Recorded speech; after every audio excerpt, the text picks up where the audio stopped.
para kanang obstacle.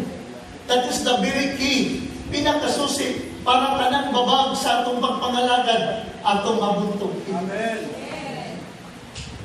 That's why si Jesus ingon siya, if you abide in me and my words abide in you, pangayo ka mo sa bisan ko sa ihatag ko kinikan. There is no problem. Ang Diyos may atong source. Amen. Kung kagili. Picture ba na yun? Isang pag na siya'y kusong buwan to sa lubig at pero nga, tagaan siya sa piso mo. Pero salamat sa Diyos, di pa uli ang puso sa Diyos.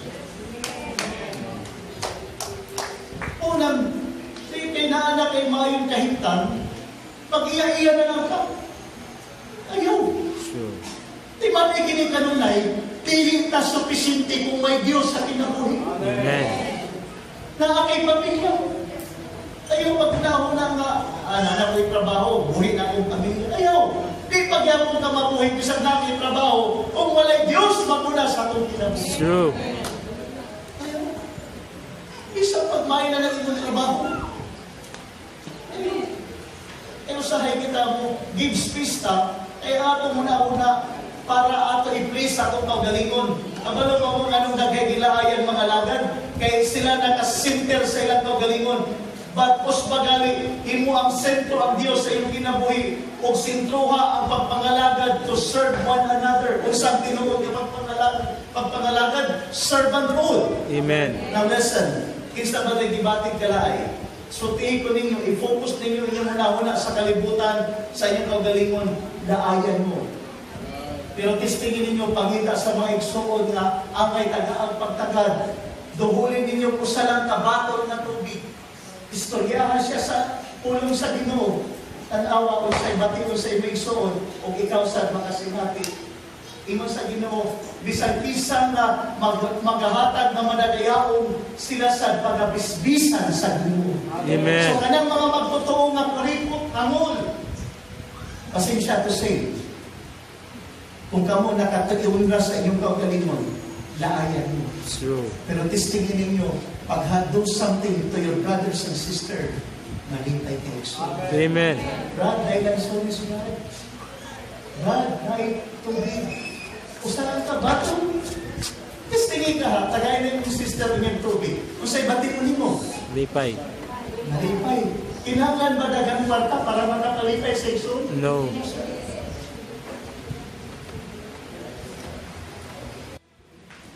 Kinanglan natin pagtuog. Amen. Kung naa kay pagtuog, obey God. Amen. Di kayo nga itong pagtuog, abi ninyo ang obedience, dili pwede kini nga wala tayo buhaton ang faith without work is hard sa continually 6 days. Now listen, brothers. Kung ikaw nangalagad, insa diri ang nangalagad kung niya i-try pahulay. Mangutanan ko, kung kita mangalagad o maghunong-hunong, ang yawa ba mo insert ba? Answer me. True. Pastor, wala mo insert, sige mo kampo. Makakita. Sutihan ko ka mo, kanang magundang sa pagpangalagad. Ang yawa mo insert. Nahinunod ko sa Tixon, Pastor Nico. Ingon siya, since the day kitawag ko sa Ginoo, hangtod karon ang kadalong ko. And I thank God, may mansag ko sa inyo, na ako'y mga kaluyawon, mga kapakyasan. Pero since the day kitawag ko, nakapadayon ko sa tabang sa Ginoo. Ang yawa. Muingon-ingon ka, pahulay lang sa akong gamay, Pastor. Anong pahulay ka ba? Hindi ang Bible, Pastor, na-stop over. Kung na-stop over, i-stop over sila, pero naaral ang Diyos na puman nila.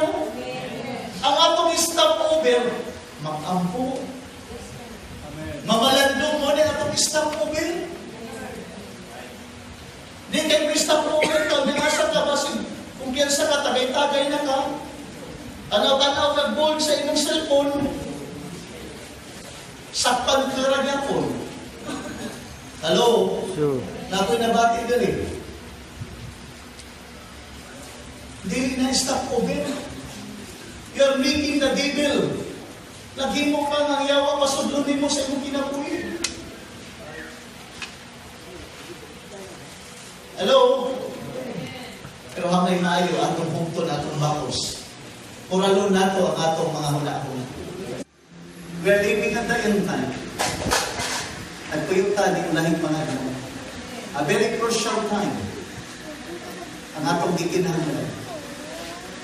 Ang atong pagko, dili nato, iubos ang atong mga guard. We will not down our guard. We will put hold the armor of God. Ang tanan na armor sa Ginoo aton suko. O yun pa ni Pablo, I fight a good fight. Okay. Ingon siya, natapos ko na akong lumba, kay gibantayan ako ang akong pagtuo. O sa imong bantayan, ang imong pagtuo. Dili na ito magtumpag ang mga wall, kung dili na ito bantayan ang atong pagtuo. So hinaot ko, dili ko rasa, ang matag-usakan na ito, kadawata, o mga pulong sa Ginoo, aron kita, tayo kadasig kusog, tayo taliwala sa mga obstacle.